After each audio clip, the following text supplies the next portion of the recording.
Ask for your Father, give us this day our daily bread. He doesn't say, give me tomorrow or the next day or super huge plans in the future.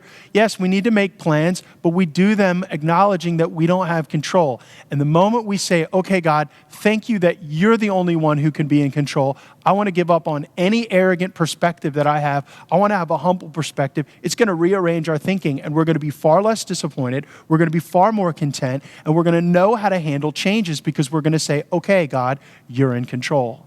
So today, what happens when COVID-19 or anything else for that matter changes your plans?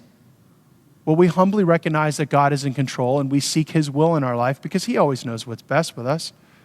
He always knows what's best, and that's the one we need to turn to. So today, if your plans have been changed, just remember that God is the one who's in control. And when we look to him, it changes our perspective, and it changes our mindset, and it changes how we're going to experience everything for the better.